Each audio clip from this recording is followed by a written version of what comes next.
Olá, boa noite. Estou aqui fazendo uma dobradinha no começo do culto com o Ramon. Ele que vai pregar. Mas que bênção foi esse louvor, hein? Eu não sei se vocês sentiram especialmente a presença de Deus, como eu senti. Mas eu sei que Deus tem algo muito especial para essa noite, né? Não só o louvor veio para ministrar no nosso coração, mas o momento de oração também veio, né? A Isadora, que é uma líder de intercessão aqui da Yat Church, ministrou sobre a nossa vida a respeito desse ano que vira, o ano judaico, o ano do Shemitah.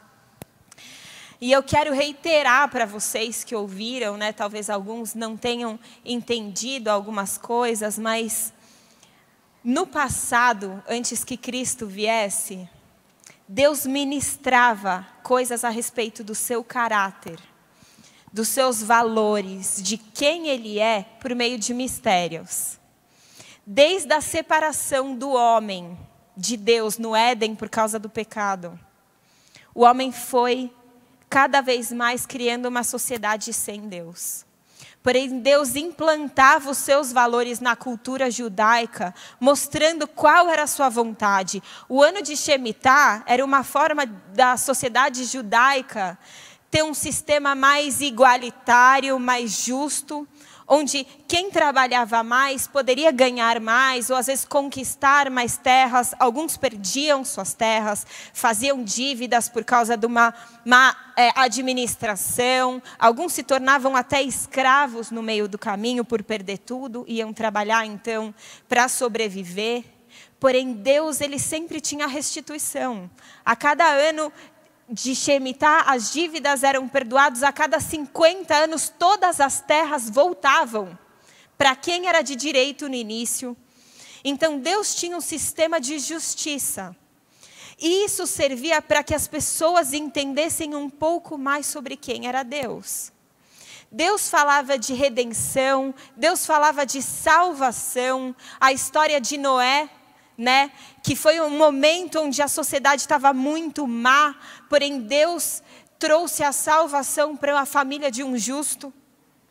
E essa é uma história real. Deus deu uma oportunidade da terra recomeçar, mas aquela arca, ela representava algo muito maior que viria depois. Todos os momentos de libertação que Deus trouxe para o povo, era um segredo que estava sendo sussurrado no ouvido do povo, de que a vontade de Deus é que o povo fosse completamente liberto, salvo, restaurado, que não fosse mais escravo, que estivesse conectado com Deus completamente. Toda vez que o povo começava a se afastar de Deus, começava a se dar mal, perder as guerras, e aí o povo clamava a Deus, sempre Deus trazia uma nova oportunidade, e tudo isso mostrava o caráter de Deus. Mas o caráter de Deus foi consumado há mais ou menos 2.000 anos atrás, um pouco mais de 2.000 anos atrás, quando o plano definitivo aconteceu. Quando veio o Filho de Deus. Não tem a ver com a palavra, eu estou fazendo esse link, porque o que eu quero dizer é: todo o perdão de pecados, toda a libertação, todo o amor incondicional, toda a reconstrução da imagem verdadeira que Deus tem a respeito de você, isso vem por meio de Jesus Cristo. O Shemitah era para os judeus, e o Shemitah era uma revelação do que Jesus faria. Nos dias de hoje, os judeus ainda comemoram com a mesma prática judaica. Então, eles vivem ainda debaixo da lei. Nós podemos usufruir da bênção do ano do Shemitah, que para muitas famílias e vidas vem como um renovo de um novo tempo. Mas tudo isso está concretizado por meio da pessoa de Jesus Cristo. Hoje você recebeu essa oração, e eu creio que foi uma oração do Espírito Santo que Deus deu para Isadora, de revelação de que tem muito cristão que ainda vive preso no pecado, ainda vive preso na culpa, ainda vive na escravidão espiritual, porque não tomou posse de algo que já está consumado, que já é nosso. Deus já tem para você, você não precisa conquistar. Nada que você vá fazer te faz conquistar a salvação, mas ela vem de graça, por amor, por meio de uma pessoa, que é Jesus Cristo. Eu quis falar isso porque eu sei que muitos cristãos de algum tempo já entenderam claramente o que a Isa estava ministrando, mas às vezes a gente tem pessoas novas aqui que vão ouvir falar o que é esse Shemitah que me traz perdão e que me traz libertação. Por isso eu quis deixar claro que quem traz o perdão, a libertação e tudo que você precisa é Cristo. E existe essa simbologia no ano de Shemitah. E cremos sim que Deus ainda opera em tempos, em novas temporadas. Espero que tenha ficado claro. Mas além disso, eu vou fazer aqui uma parceria. Eu falo muito, mas eu prometo que eu vou... Uma parceria com o Ramon, porque a palavra que Deus deu para ele nessa noite é uma palavra muito especial. E ele me chamou aqui para compartilhar algo que nós vivemos essa semana, que é uma perfeita ilustração daquilo que ele vai falar, né? A respeito dessa revelação que nós temos em Jesus. O Ramon vai falar uma palavra que chama hoje aos olhos do mestre, né? Mas é uma situação que a gente viveu, eu e ele, essa semana, com o nosso filho Enzo, nosso filho mais velho, que tem 8 anos. Bom, o Enzo é um menino maravilhoso. Ele é um menino muito obediente, ele é um menino que se incomoda com o que é errado, ele é bem aquele certo e errado. E desde pequenininho, ele entende muito rápido quando uma coisa é errada e que não deve ser feita. Porém, como todos nós, né, que somos seres humanos, ele tem as lutas pessoais das características que precisam ser mudadas no temperamento dele, ou seja, os pecados que ele tem dificuldade. E a gente, como pais, nós tentamos sempre conversar com ele, orar com ele, falar, filho, olha, você está repetindo isso, vamos ver o que a Bíblia fala, vamos pedir ajuda do Espírito Santo e tal, é aquela coisa, né? Às vezes a gente consegue falar na tranquilidade, às vezes fala, Enzo, de novo, chega disso, poxa. E aí, essa semana, estávamos nós para sair de casa e, de novo, estava ele lá em casa, reclamando e tal. E aí a gente chegou e deu aquela dura nele, ó, você precisa parar agora, que você está repetindo de novo a mesma coisa. E dessa vez ele ficou transtornado. A gente disciplinou ele, conversou com ele, orou com ele, e ele continuou transtornado. Bravo, batendo porta, andando bravo, olhando feio para o irmão mais novo. Estava irritadíssimo. A gente desceu para o carro, que a gente ia para o shopping comprar um presente. E ele entrou muito bravo. E aí ele falou assim, também, até feio eu sou. Até feio, eu sou mal. Aí eu virei e falei, você está precisando de um elogio? Aí ele começou a chorar muito. Ele começou a chorar. E aí ele começou a falar, eu sou horrível. Eu sou horrível. Eu nunca vou conseguir. Eu nunca vou conseguir, eu sou horrível, eu sou um menino mau, eu sou horrível, eu não vou conseguir. O que eu estou entendendo o que vocês estão falando, eu quero fazer, mas não consigo fazer. O que eu não quero fazer, aí eu fico fazendo. Eu não consigo parar de reclamar.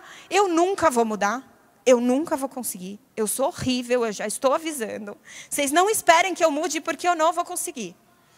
E tudo isso chorando, arrasado. A gente entrou no carro, e aí eu já abracei como mãe, o Ramon veio e abraçou. Filho, você é maravilhoso, você é lindo. E aí o Espírito Santo falou comigo. Quem foi que já falou assim? Na hora, eu lembrei de Paulo. Aí eu abri o celular na Bíblia, falei, filho, essa semana você lembra a história que o papai contou na hora do jantar? De Saulo? Ele, sim. Quem que Saulo encontrou no caminho? Jesus. Quem que ele se tornou? Paulo. Eu vou ler aqui uma coisa que Paulo falou. Vamos lembrar que Paulo foi o maior dos apóstolos da igreja cristã. O que mais proclamou o evangelho e expandiu para diferentes nações. Paulo, que é aquele grande líder da primeira igreja. Enzo, você lembra o que Paulo fazia? Os milagres, tudo que ele passava e não desistia assim. Quer saber o que ele falou? E foi aí que a gente abriu em Romanos 7, versículo 19. Que fala, deixa eu ler aqui. Espera aí que o Ramon vai abrir para mim. Bom, o versículo fala, o mal... Aqui, abriu. Porque eu não faço o bem que prefiro, mas o mal que eu não quero, esse eu faço. Mas se eu não faço o que eu quero, já não sou eu que o faz, e sim o pecado que habita em mim. Então, ao querer fazer o bem, encontro a lei de que o mal mora em mim. Ou seja, eu não consigo me livrar desse mal que mora em mim. Porque no tocante do homem interior, eu tenho prazer em fazer a lei de Deus.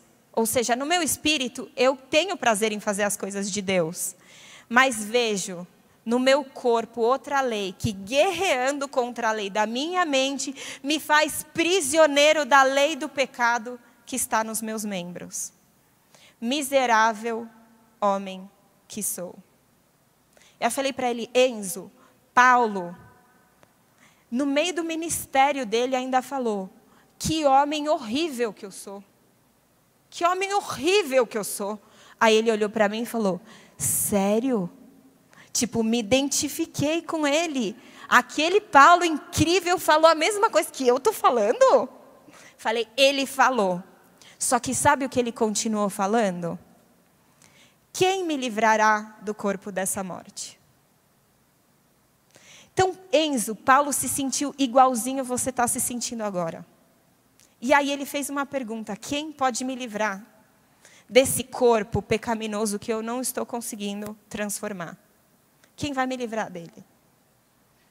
E ele tem uma resposta. Graças a Deus, por Cristo Jesus, nosso Senhor. Gente, eu e o Ramon, a gente viu o semblante do Enzo, um menino de 8 anos. Recebeu uma paz. E eu falei para ele, Enzo, Paulo entendeu que você ainda tem pecado. Ele ainda tinha pecados, mesmo depois de encontrar Jesus. E Paulo era um homem que amava tanto a Jesus, que Jesus transformou ele de Saulo para Paulo, de um homem que matava cristão para um grande líder do evangelho. E tudo o que ele queria era fazer o que era certo. Mas ele descobriu que o corpo dele ainda queria fazer o mal. E que muitas vezes era só o mal que ele conseguia fazer. Mas teve uma grande revelação que Paulo teve. Falei, Enzo, ele entendeu um segredo do evangelho que mudou a vida de todo cristão. Não foi só a vida dele, porque ele escreveu essa carta para Romanos, onde ele traz a revelação da graça. Graças a Deus por Cristo Jesus. Porque é Jesus que perdoa esse mar de pecados que nós ainda temos, mesmo quando a gente ainda comete o mesmo pecado. A graça de Jesus é um mar que te inunda e que não é o seu pecado que faz você sair dela. Então ele ainda lutava com o seu corpo pecaminoso, a sua vontade de fazer o mal, mas ele podia dizer, quem vai me libertar disso? Graças a Deus por Jesus, porque o que precisava ser feito, já foi feito. E o que o Enzo e Paulo entenderam foi, Jesus não te olha pela sua performance. Jesus te olha pelo relacionamento que foi criado entre ele e você. A partir do momento que ele morreu na cruz, por todos os pecados, todo aquele que crê nele e confessa, é salvo e se conecta novamente com Deus, com Cristo e com o Espírito. E é esse relacionamento que faz Deus olhar para você de certa forma. Não é a sua performance. A gente se olha, quando você está acertando no caminho de Deus, fazendo tudo certo, se dando bem no trabalho, melhorando com a família, você fala, meu, estou bem. Eu sou um cara legal, eu sou uma mulher maravilhosa. Agora, quando você gritou com o seu filho que não era para gritar, quando você foi injusta com alguém, quando você pecou de novo, fez a mesma fofoca que você não devia ter feito, sentiu a culpa, quando você comete aquele pecado que você não quer, e que você decidiu que você ia mudar, mas tropeçou nele, aí você olha e fala, eu sou um lixo. Mas esses são os olhos que nós temos para nós mesmos.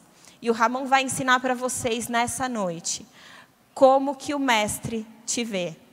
Quem é você, Carol, aos olhos do mestre? Amém. E eu posso fazer o apelo. Porque eu acho que Deus permite com que a gente viva situações para que a gente... Eu acredito na real que tudo na vida pode virar ilustração. Mas certas histórias e experiências se tornam ainda mais especiais, ainda mais em tempos onde Deus está falando com a gente algo concreto. E o que eu quero pedir para que você abra o seu coração, que a Érica já falou aqui, que não é a sua performance, mas é o relacionamento dele com você. Hoje não é a respeito dos rótulos que você já recebeu, mas é a respeito de como ele te vê. Então talvez você tenha uma visão completamente distorcida de como ele te vê, e hoje você vai entender de forma prática. Essa palavra é muito prática, mas se você entender a essência, cara, você pode sair daqui transformado. Porque eu escolhi 3 figuras aqui, e são 3 figuras extremamente profundas, que existe um valor, e tem um valor extremamente forte, para que você entenda como ele te enxerga. Não importa hoje o que você pensa sobre si mesmo, o que eu quero é que você foque na forma como ele te enxerga. E a primeira forma como Jesus te enxerga é como ovelha. Talvez você fale, pô, comecei bem, ovelha. Faz um bem aí. Cara, você sabia que nos tempos bíblicos, a profissão de pastor de ovelha era uma das profissões mais antigas nas vocações campesianas em todo Israel. E não era um trabalho tão simples assim, era um trabalho difícil, era um trabalho árduo. Por quê? Porque conforme os povos iam mudando de lugares, porque eles estabeleciam suas tendas, mudavam, depois passavam um tempo, estabeleciam tendas em outros lugares, os pastores tinham que ficar procurando pasto para suas ovelhas. Quando nós pensamos, cara, 3, 5, 10 ovelhas, é tranquilo, uma criança pode cuidar de 10 ovelhas, fica ali cercando, e se vem algum lobo, ela grita e o pai vem e salva.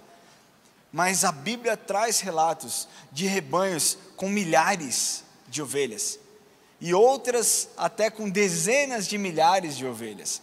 E esse tipo de função, esse tipo de atividade só poderia ser exercida por alguém que tivesse uma vocação e que realmente tivesse paixão por aquilo.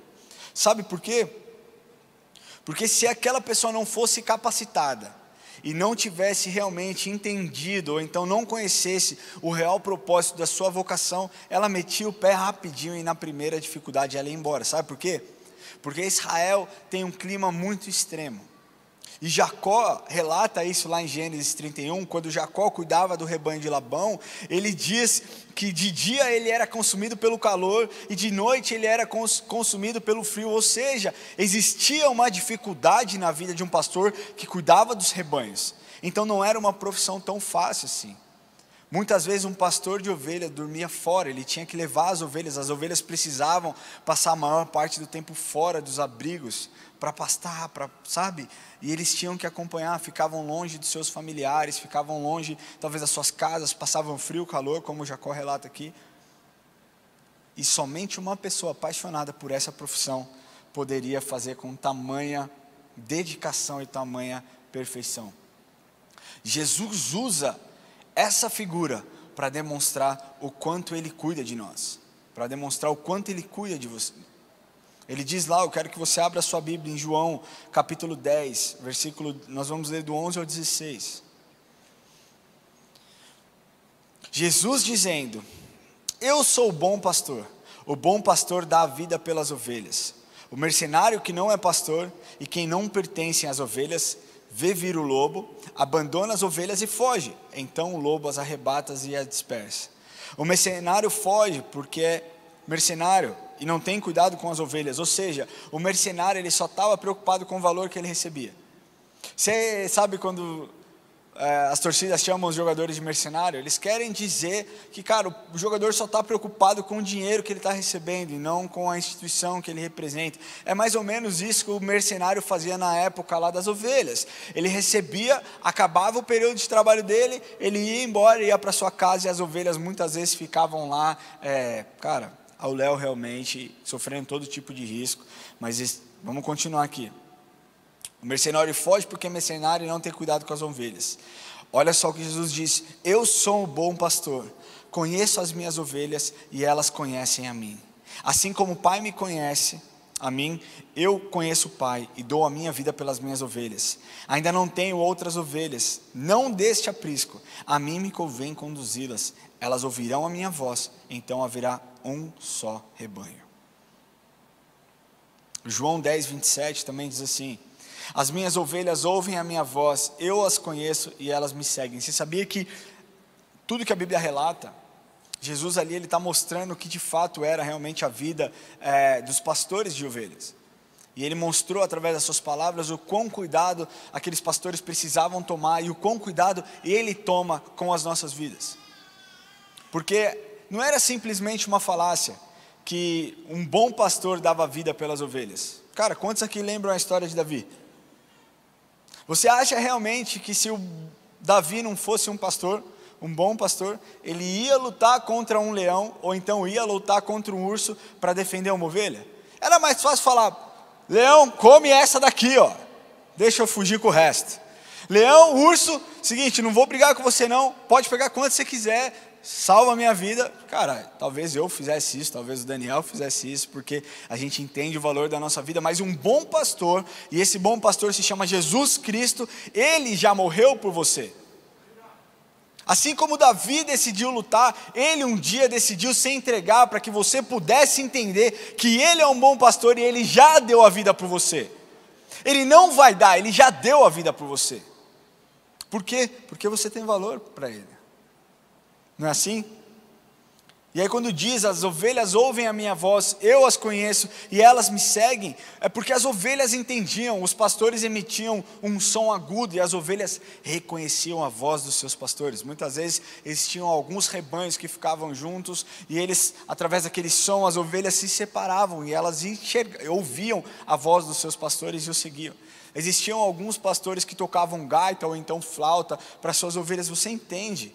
Tamanha cordialidade, tamanho amor desses pastores com essas ovelhas.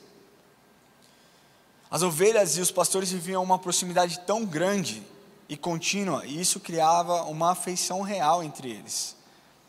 Se você pesquisar na internet a respeito das ovelhas nos Alpes suíços, cara, existem pastores até os dias de hoje. Você sabia disso? Eu estava vendo uma história de um pastor que decidiu criar vários cachorros no meio, e ele ensinou, e então ele decidiu usar essa técnica para salvar suas ovelhas. O que ele fez? Ele é uma raça de cachorro, pastor alemão, sei lá do que lá, e a pele daquele cachorro é muito parecida com a das ovelhas. O que ele fez? Ele colocou aqueles cachorros para crescerem junto com as ovelhas.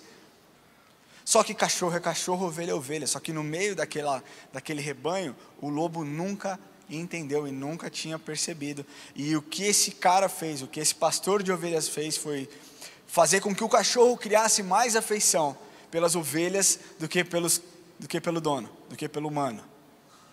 E ele nunca perdeu uma ovelha para qualquer tipo de lobo, para qualquer tipo de outro animal que viesse atacá-las. Jesus tem estratégias para nos defender. Jesus tem estratégias para te defender. E talvez você pense, cara, é impossível ele me defender disso aqui. Não, ele é Deus, ele é o bom pastor. E Ele deu a vida dele por você, deu a vida dele por mim, para que a gente pudesse ser amado e se sentir cuidado de uma forma plena. Amém? Jesus uma vez propõe uma parábola, e eu vou ler aqui, eu não coloquei no PPT, mas eu vou ler para vocês aqui.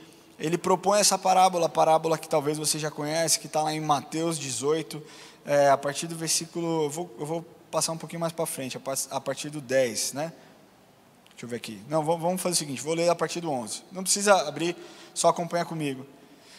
A partir do 12. Que vos parece? Se um homem tiver 100 ovelhas e uma delas se extraviar, não deixará ele os montes, as 99, indo procurar a que se extraviou? E se porventura a encontra, em verdade vos digo que maior prazer sentirá por causa desta do que por aquelas 99 que não se extraviaram. Assim, pois, não é da vontade do nosso Pai Celeste que pereça um só dos seus pequeninos. E aí eu quero te falar, cara, você realmente acha que você não tem valor aos olhos de Deus? Você realmente acha que você precisa performar na presença de Deus para provar alguma coisa para Ele? O que Jesus quer de você hoje é o seu coração. Ele não quer as suas qualidades. Ele não precisa, Ele é dono do mundo. Aí às vezes você fala, Senhor, por que eu? Existem pessoas melhores do que... Existem pessoas melhores do que você mesmo. Existem pessoas melhores do que eu. Mas Ele te escolheu por um propósito. Aceita. Aceita, meu querido. Só que pessoas fogem de Jesus, do bom pastor, como se Ele fosse o lobo. E não se deixam ser tratadas pelo bom pastor. Essa profissão que a Bíblia mostra nos deixou uma figura inesquecível desse bom pastor.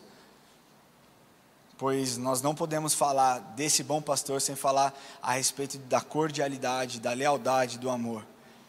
Então, quando Jesus fala que nós somos a ovelha, Ele realmente demonstra sua extrema preocupação e seu infinito amor e cordialidade conosco. Ele diz lá, nós lemos, eu sou o bom pastor e eu dou a minha vida pelas minhas ovelhas. Mas o nosso papel, o meu papel e o seu papel é falar aquilo que está escrito lá no Salmo 23. Nesse salmo messiânico, porque aponta totalmente para Jesus. E ele diz assim, Davi dizendo, o Senhor é o meu pastor e nada me faltará. Ele me faz repousar em pastos verdejantes, leva-me para junto de águas de descanso, refrigera minha alma, guia-me pelas veredas da justiça por amor do seu nome. E ainda que eu ande pelo vale da sombra da morte, não temerei mal algum, porque tu estás comigo, o teu bordão e o teu cajado me consolam. Essa tem que ser a sua oração para Ele. Senhor, eu entendo então que o Senhor é o bom pastor, então a minha oração é isso aqui, o Senhor é o meu pastor. Se eu realmente sou a sua ovelha desejada, eu confesso, eu abro o meu coração e eu digo, o Senhor é o meu pastor, e eu tenho confiança de que o Senhor não deixará faltar nada para mim. De que como um bom pastor o Senhor realmente se preocupa comigo. De que como um bom pastor o Senhor realmente quer o meu melhor, quer cuidar das minhas feridas. E se talvez você esteja aqui como uma dessas 90, como uma ovelha perdida, Ele quer te encontrar no dia de hoje para que você entenda que Ele é o bom pastor. Se você entender essa figura da ovelha e essa figura do bom pastor, o seu relacionamento com Jesus começa a mudar agora. Porque o bom pastor, ele não está preocupado com a sua performance. Ó ovelha rebelde, ou ó ovelha excelente, que produz muita lã. Ele está preocupado com o seu coração. E Ele quer se relacionar com você. Amém?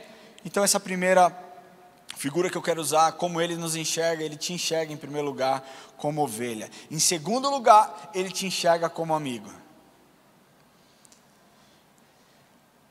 Quem aqui se considera amigo de Jesus? Quem aqui se considera um amigo próximo de Jesus? Quem aqui se considera um amigo íntimo de Jesus? Será? Não estou duvidando da sua fé não, nem do seu relacionamento. Mas a verdade é que a amizade foi um termo que está sendo banalizado ao longo do tempo. Porque hoje as pessoas não são mais verdadeiras, nem os relacionamentos são verdadeiros. E aí tudo que nós temos é uma rede de pessoas falsas, com relacionamentos falsos e fracos. Então é muito mais você trocar um amigo do que você resolver um problema com um amigo. O conceito de amizade pelo nosso querido Aurélio, dicionário, diz que amizade, amigo, é aquele que ama, que tem forte afeto e benevolente, aquele que é benevolente. As pessoas de hoje não são assim, né? Forte afeto, benevolente. No Facebook e nas redes sociais antigas, lembra que tinha quando você convidava a pessoa, você não convidava a pessoa, você não pedia para ser um seguidor, você pedia para ser amigo. E aí você tinha lá no Facebook, você podia ter até 5.000 amigos, depois disso você se tornava uma página, e era incrível, uau, eu tenho 2.899 amigos, uau, como eu sou bom, como eu sou incrível, como o meu relacionamento com as pessoas é demais. Quem consegue manter 2.899 amigos? 3.000, 4.000, 5.000 amigos? É impossível. É impossível você ter esse tanto de amigos. Você sabia que existe uma faculdade nos Estados Unidos que montou uma pesquisa, e aí segura na cadeira que eu vou te falar. E ela diz que metade das pessoas que você considera amigo, não te consideram amigos. Você entende isso? Metade das pessoas que você acha que realmente são seus amigos, não te consideram nem amigos. Existe um britânico, que na década de 90, o nome dele era Robin Dunbar, que ele era psicólogo e professor de da Universidade de Oxford. E ele desenvolveu uma tese que o ser humano é capaz de ter 150 amigos. Você olha e você fala, uau, 150 amigos é amigo pra caramba, e realmente é bastante amigo. Só que desses 150, ele diz que somente 50 são bons amigos. 15 podem ser chamados de melhores amigos, e somente 5 são amigos íntimos. Você entende isso? Então, de 150 amigos que você pode ter, 50 são considerados como bons amigos, 15 são considerados como amigos próximos, melhores amigos, e somente 5 são considerados como amigos íntimos. E uma lista feita por um grupo de psicólogos, que é usada desde 1950, cita 3 condições preponderantes para que se mantenha, para que uma amizade ela se torne íntima e se torne verdadeira. Ele diz que essas 3 condições são proximidade entre as pessoas, óbvio, repetidas interações e interações não planejadas, é aquela que você não falou, vamos comer uma pizza hoje lá em casa. Você simplesmente fala, cara, o que você está fazendo? Vamos sair. Você sai e vai tomar um açaí. E o terceiro cenário que ele diz, que é um cenário onde a pessoa se torna vulnerável para que ela então possa escutar aquilo que você quer dizer e aquilo que ela quer falar também, ela possa encontrar um cenário totalmente com a guarda baixa para que ela possa se desenvolver. E aí eu estou lendo e montando essa palavra, eu achei uma entrevista que diz que quanto mais velho nós nos tornamos, mais difícil fica de nós fazermos amigos. Mais difícil fica de nós termos amizades duradouras e amizades íntimas. E aí, cara, eu posso te falar que uma tese encaixou na outra. Porque se para você desenvolver um relacionamento íntimo, você precisa dessas 3 condições. Você precisa de proximidade, você precisa de repetidas interações não planejadas, e você precisa de um cenário onde se incentiva a baixar a guarda. Quando você é adulto, cara, a sua vida ela toma rumos diferentes de amigos. É natural. Meu pai era punk. Meu pai tocava numa banda punk, era uma banda que tinha um nome muito forte, era uma banda conhecida. Só que ele sempre disse que, cara, eu quero ter dinheiro para criar minha família. E ser punk, na época, é só, cara, tocar e brigar, né? Isso é o que meu pai disse. Meu pai tocava numa banda. Alguém gosta de punk aqui? Sério? O Gui não conta, mas ninguém gosta de punk aqui. Ou gosta e está com vergonha. Tem alguém que levantou a mão ali, tímido, né? Tipo, eu. Meu pai era de uma banda conhecida. E aí o que aconteceu? minha irmã nasceu, quando a minha irmã nasceu, meu pai decidiu e optou por, cara, ir buscar um emprego para que ele conseguisse sustentar a família. A banda continuou e meu pai seguiu um outro caminho. Eram amigos próximos, homens que, cara, cresceram juntos e viveram muito tempo juntos, mas que tomaram rumos diferentes. Continuam se respeitando, continuam, cara, vamos combinar de sair, vamos lá para casa comer uma pizza, mas não são amigos íntimos mais. Por quê? Porque já não tem repetidas interações e não planejadas, porque já não tem tanta proximidade, porque, cara, a cabeça muda, uns ainda continuam usando droga, outros não, e aí, cara, são mundos diferentes e situações diferentes. Agora deixa eu te falar uma coisa, você entendeu aqui o conceito de amigo e o que os especialistas dizem de amigos. Eu falo que essa questão de amizade, ela está tão banalizada, porque nós temos uma pessoa que já nos chamou de amigo, e a pessoa mais extraordinária é um amigo que realmente pode ser seu amigo íntimo e nunca vai falhar com você, e nunca falhou e nunca falhará com você. Mas nós preferimos muitas vezes dar valor para outros tipos de amigos do que para Jesus. A gente fica feliz com tão pouco, cara, essa é a real, a gente fica feliz com tão pouco. Sabe, outro dia eu postei um negócio na internet e o Cris, que é um jogador que jogou no Corinthians, cara, eu era muito fã do Cris. Quem é corintiano aqui? Sabe o Cris? Aquele do dedo lá que eu não posso fazer aqui? Cara, ele curtiu a minha foto e ele comentou na minha foto.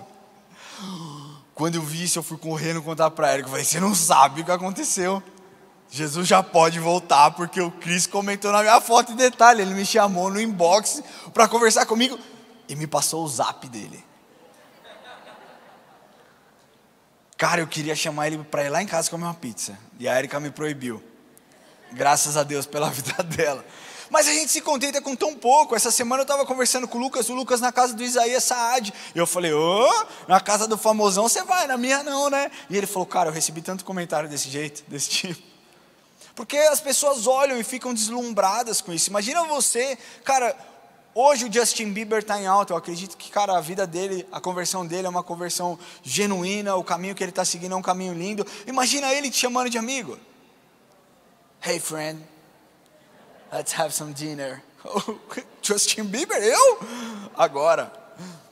Imagina você, mulher, a Beyoncé falando, oi, migas. Vamos no salão de beleza, vamos cantar lá a música. Cara, a gente fica, uau, não é possível. E, entre tantas outras pessoas, sabe, que a gente valoriza, que são pessoas que têm uma moral incrível na internet, ou então que você fala, uau, eu curto o trampo desse cara, mas são pessoas, são humanos, que com certeza já falharam com os seus amigos. Eu não sou aqui, não estou falando, cara, que eu sou o melhor amigo, não. O Lucas é um grande amigo meu. Com certeza eu já falei com ele. Já falei? Sério? Mas se eu não falei, eu vou falhar. Por quê? Porque eu sou humano, eu sou falho. Às vezes ele tem uma expectativa, talvez, sobre mim um dia que ele precise falar comigo, eu não consigo atender no momento que ele precisa. Cara, humano é falho. Mas o que eu quero te falar é que existe um cara especial que nunca falhou, que nunca falhará, que já te chamou de amigo. A única coisa que você precisa fazer é aceitar a sua amizade. Sabe quando Jesus, é como se Jesus estivesse numa rede social te convidando, pode ser meu, você quer ser meu amigo? E aí você fala, é lógico, Jesus, que eu quero ser seu amigo, você é demais, você é incrível.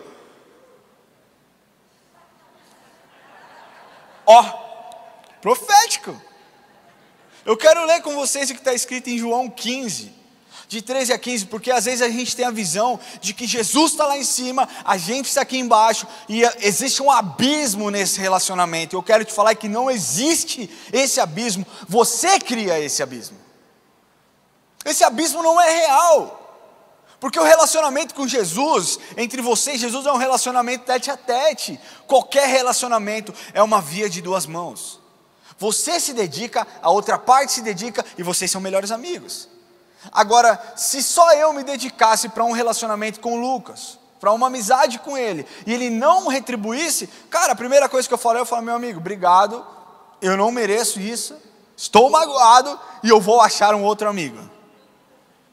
É isso que as pessoas fazem. Com Jesus é diferente.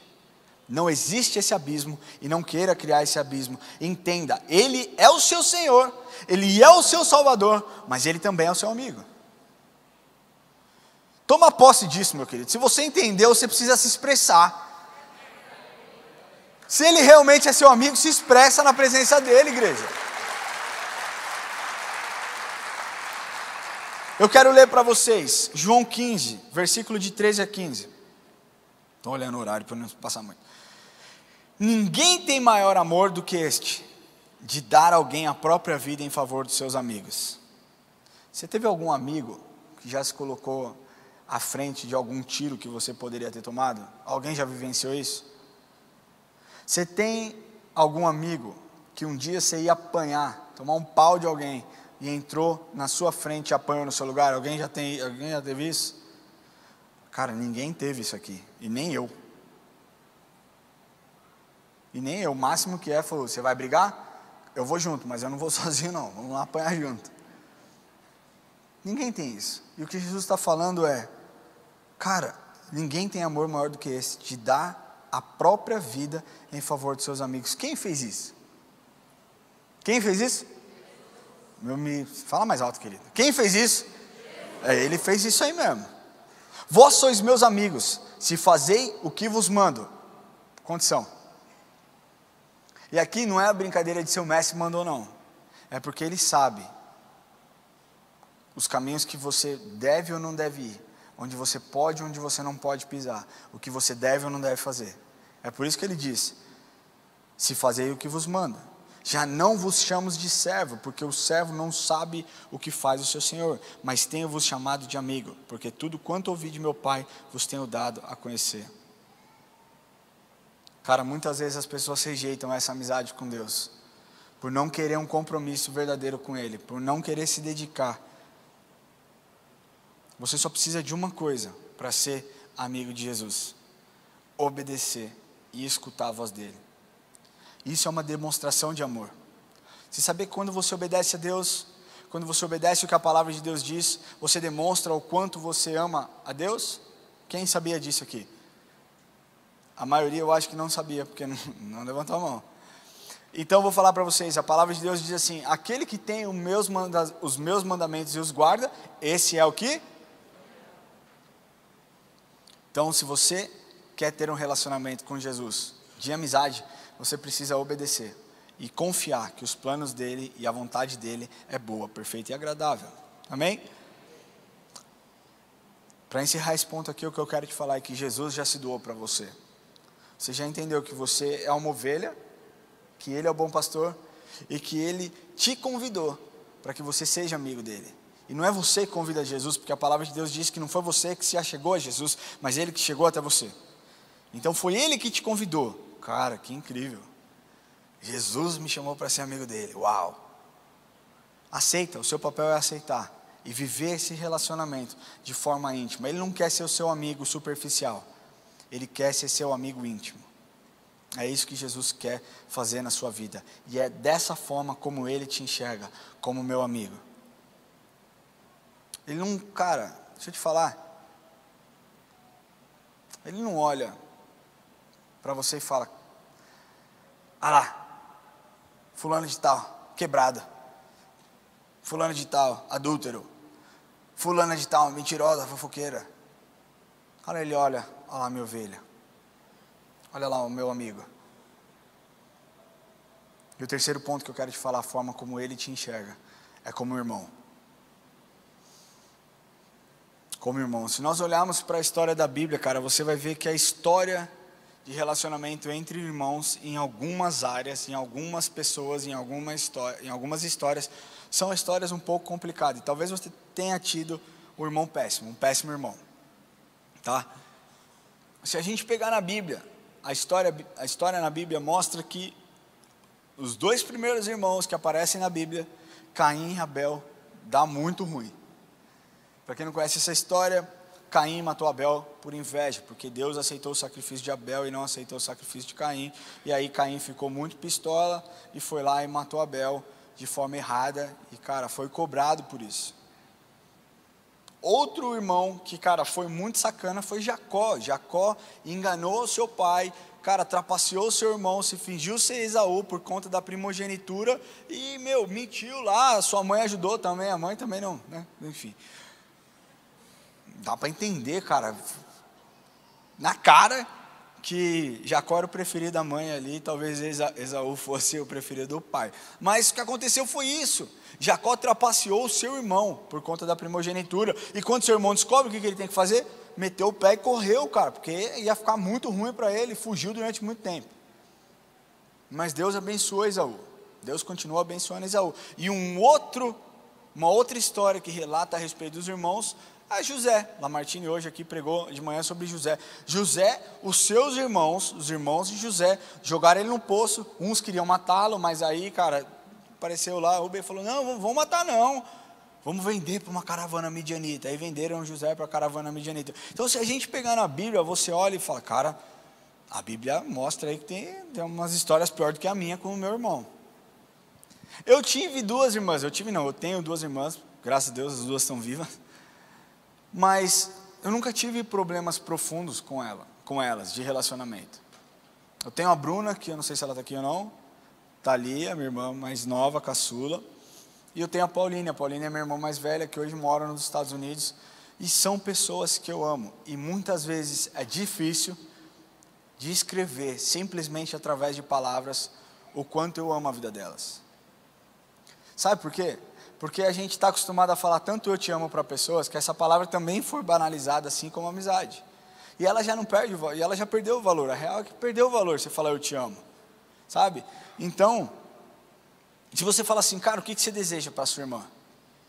Eu desejo para minha irmã que ela tenha o melhor da vida dela. Eu desejo para minha irmã que ela tenha paz na sua casa. Eu desejo para minha irmã que a família dela seja uma família incrível. Você começa a falar coisas que você deseja para sua irmã, mas se você for parar para pensar racionalmente, é o que eu desejo para todo mundo. É o que eu desejo para o Dani, é o que eu desejo para a Pri, é o que eu desejo para o Rude, é o que eu desejo para todo mundo. Eu desejo que todo mundo tenha uma vida de paz. Porque é difícil você expressar através de palavras o quão é importante a vida de um irmão. Mas eu sei de uma coisa, eu sei que poucas pessoas eu posso contar na minha vida. E eu sei que as minhas duas irmãs, se eu precisar que 3 horas da manhã elas corram até o Rio de Janeiro para buscar um remédio para mim, ou para um dos meus filhos, ou para minha esposa, ou para qualquer um que seja, elas farão isso, porque eu faria por elas também. E aí eu fui pesquisar na internet algumas definições de amor, o que as pessoas pensam a respeito de um amor entre irmãos. E eu achei algumas frases interessantes, muito interessantes. Uma frase diz assim: quem tem um irmão tem um companheiro para todas as horas. Certo ou errado? A Isa aqui na oração, ela falou, onde você estava 7 anos atrás? Cara, 7 anos atrás eu estava com depressão, o Brasil tinha acabado de tomar um saco da Alemanha, estava tudo errado, eu com depressão, e uma das pessoas que estavam me dando suporte era minha irmã, e meu cunhado, que está ali também. Então, quando você tem um irmão, você tem um companheiro para todas as horas. A segunda frase que eu achei, o amor entre irmãos é mais forte do que o tempo e qualquer distância. Outra coisa que eu sou prova disso. Porque em 2015 eu mudei para os Estados Unidos, a minha irmã ficou aqui, a mais velha, a Pauline. E o Enzo, meu filho, era muito colado com o meu sobrinho. Eles têm a mesma idade, a gente morava no mesmo prédio, a mesma igreja. Então você imagina como eles não eram próximos. E eu mudei para os Estados Unidos, eu fiquei nos Estados Unidos até mais ou menos final de 2018, foram quase 4 anos. Quando eu estava voltando para o Brasil, a minha irmã se mudou para lá. Ou seja, nós estamos há mais de 6 anos distantes. E eu continuo amando ela exatamente da mesma forma. Eu tive amigos que se mudaram. Eu continuo gostando deles. Mas a minha irmã, ela pode estar onde for, por mais distante que ela estiver, eu vou continuar amando ela, porque ela é minha irmã. Existe uma outra frase que diz assim, ter um irmão é ter alguém que podemos compartilhar nossas memórias. Cara, de fato, todas essas histórias marcantes das nossas vidas,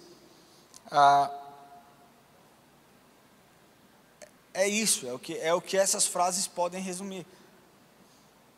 Mas nós sabemos que nem todas as pessoas tiveram uma experiência legal como eu tive com os meus irmãos. Talvez seu irmão tenha sido um péssimo irmão. Talvez você nem tenha irmãos. Mas Jesus está aqui para falar, cara, eu sou o seu irmão, eu sou o seu Big Brother e eu vou te defender de qualquer coisa e de tudo, e de todos. Eu não tive um irmão homem, só as mulheres, mas eu tive um primo. Meu primo era mais velho e mais forte. Então, quando eu arrumava briga, eu chamava ele para me ajudar. E ele chegava lá, meu primo era maloqueiro pra caramba, né? Freguesia. Eu também era da freguesia, gente.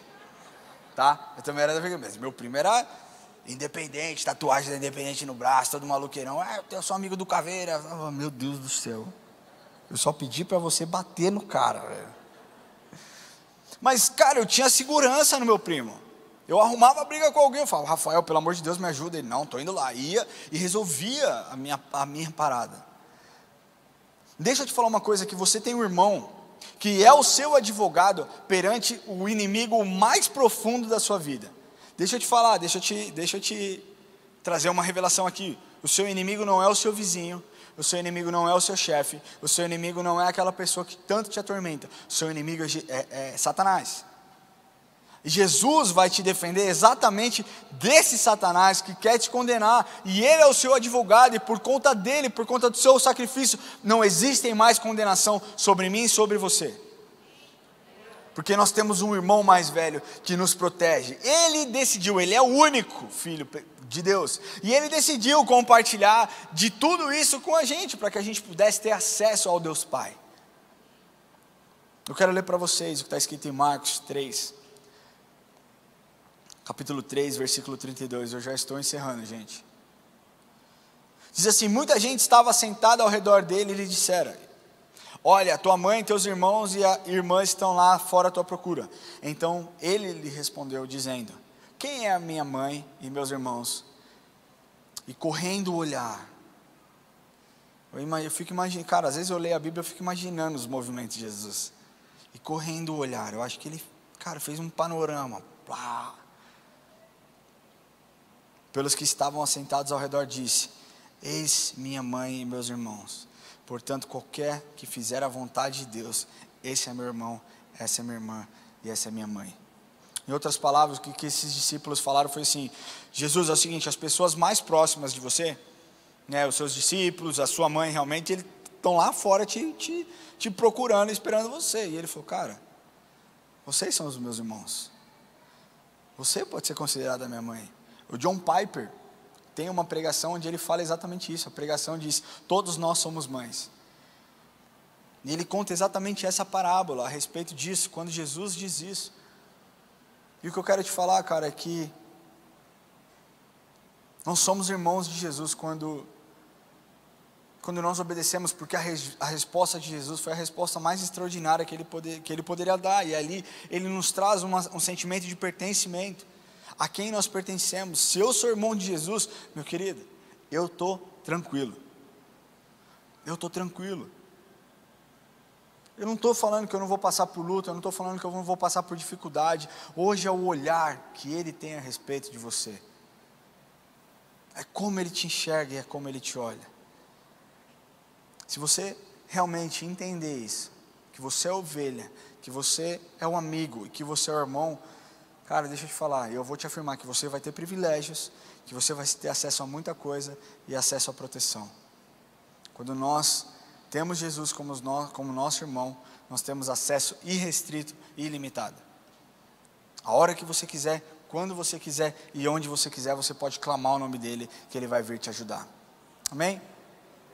Para corroborar essa ideia, eu quero encerrar aqui com dois textos, e aí nós vamos encerrar. Eu queria pedir já para a equipe de louvor subir aqui. João 20:17 diz assim, recomendou-lhe Jesus, não me detenhas, porque ainda não subi para o meu Pai. Jesus ali estava falando com a mãe dele, Maria. Mas vai ter com os meus outros irmãos e diz-lhes, subo para o meu Pai e vosso Pai. Cara, Jesus dividiu o Pai Celestial comigo e com você. Subo para o meu Pai e vosso Pai, para o meu Deus e vosso Deus.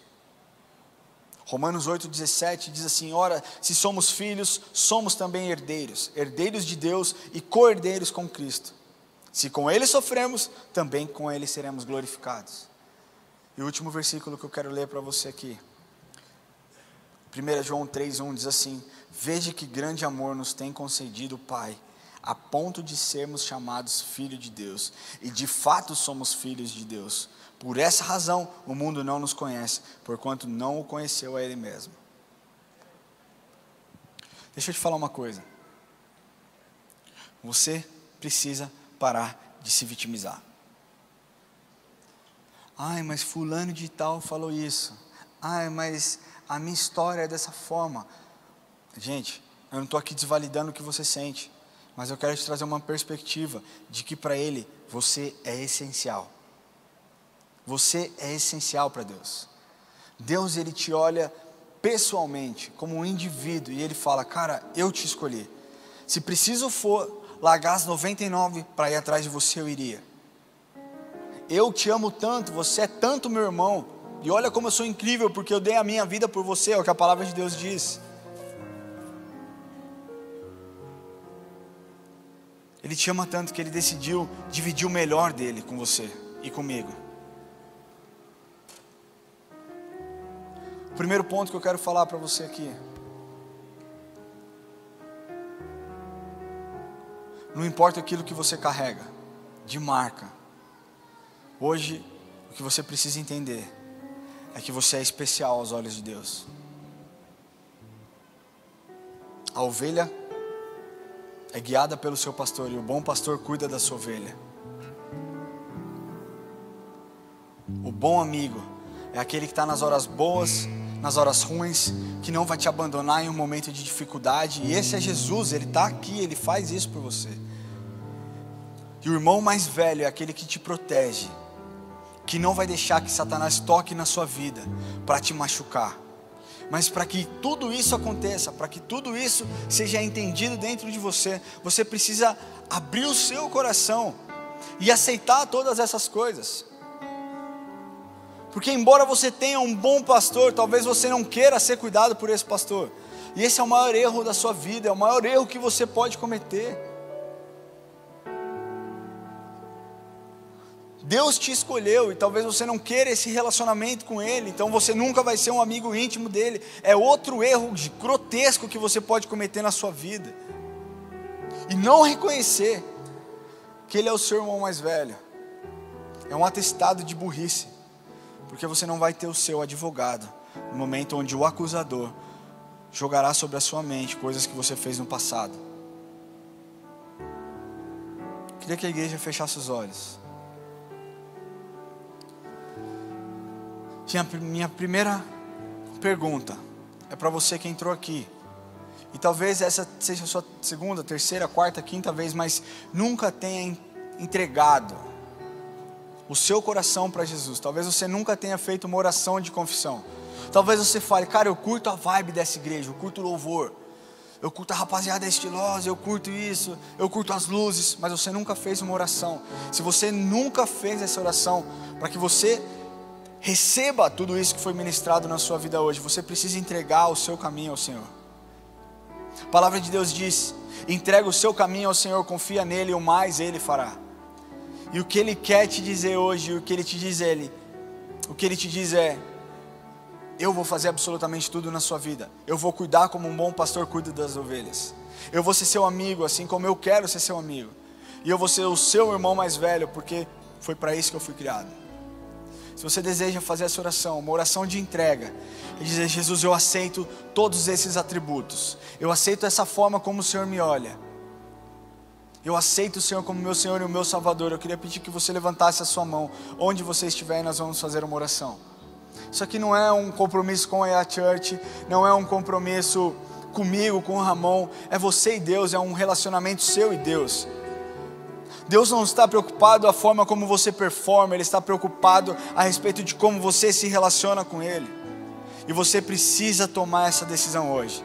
Se você entrou aqui hoje e quer entregar o seu coração para Jesus, levante a sua mão que nós vamos orar por você, onde você estiver, bem alto para que eu possa te enxergar. Existe alguém que queira fazer essa oração?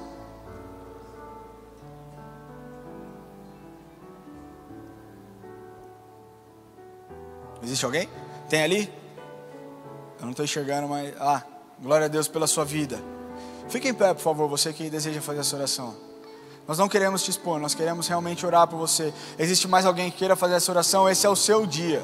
Esse é o seu dia, levante do seu lugar se você deseja fazer essa oração. A igreja está de olhos fechados, nós não queremos absolutamente nada seu. O que Jesus quer de você é o seu coração.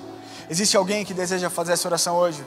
Se você está nos assistindo online e deseja fazer essa oração, escaneie esse QR Code que aparece na sua tela, entre em contato conosco, nós queremos orar por você. Eu vou perguntar mais uma vez e a última vez. Essa é a sua chance de receber esse amor, o mais profundo amor de uma ovelha que se doou por você, de um amigo que está disponível 24 horas por dia, 7 dias por semana, 365 dias no ano, e de um irmão que está pronto para te defender. Se você deseja entregar o seu coração, levante do seu lugar agora que nós vamos orar. Você que levantou do seu lugar, coloca a mão no seu coração e faça essa oração comigo. Fala assim: Senhor Jesus, eu entrego a minha vida em tuas mãos, e eu peço, Senhor, que o Senhor escreva o meu nome no livro da vida, que o Senhor perdoe os meus pecados, e que eu possa conhecer o quão bom o Senhor é, o bom pastor, o melhor amigo e o irmão mais incrível que eu posso ter. Em nome de Jesus. Eu queria pedir que a igreja ficasse em pé.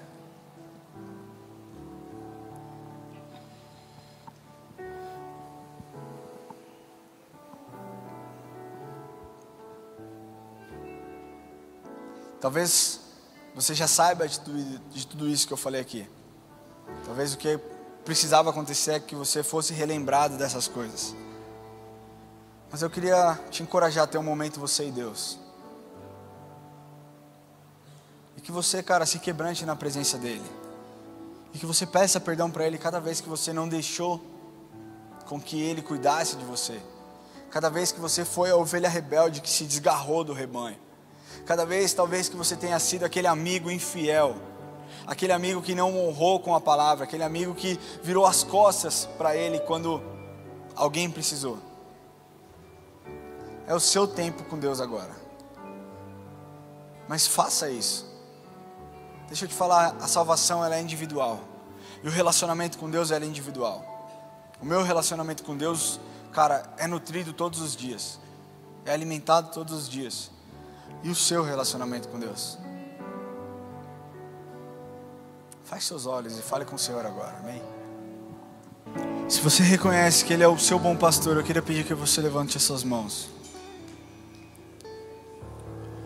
E que você converse com Ele agora, diga: Senhor Jesus, eu reconheço que o Senhor é o meu Senhor e o meu Salvador. Eu sei, Deus, que o Senhor se preocupa comigo. E eu calo agora, Senhor, todas as vozes que vêm na minha mente, dizendo coisas contrárias àquilo que o Senhor me disse nessa noite. Senhor, eu aceito o seu pastoreio. Eu aceito, Senhor, a sua amizade. E eu aceito, Senhor, o seu cuidado como irmão. Jesus, eu te agradeço por esse sacrifício incrível que o Senhor fez por mim. Deus, em nome de Jesus, eu quero pedir, Pai, que o Senhor venha visitar cada um que está nesse lugar hoje, aqueles que nos assistem online também. Deus, que cada um deles possa saber que o Senhor é o bom pastor, que o Senhor é o bom pastor, que o Senhor se preocupa com cada um deles, e que toda visão, todo pensamento contrário, Senhor, a Tua palavra, que venha a ser, Senhor, retirado dos seus corações, retirado da sua mente, e que eles saibam que o Senhor é um bom Deus, que tem cuidado de cada um deles. Deus, nós te louvamos por esse tempo, nós te louvamos por essa noite, e nós dizemos que nós precisamos do Senhor, nós desejamos a sua presença, Pai, como um pastor. Nós desejamos a sua presença como nosso melhor amigo, um amigo íntimo. Nós desejamos a sua presença como irmão, Pai. Porque a sua palavra diz que nós somos cordeiros contigo. Em nome de Jesus, Deus, que o Senhor leve cada um em segurança. Que o Senhor abençoe a semana deles. E que eles possam ter experiências, Pai, através dessa palavra aqui. que eles possam entender aquilo que o Senhor quis comunicar no dia de hoje, em nome de Jesus. Amém. Amém. Glória a Deus.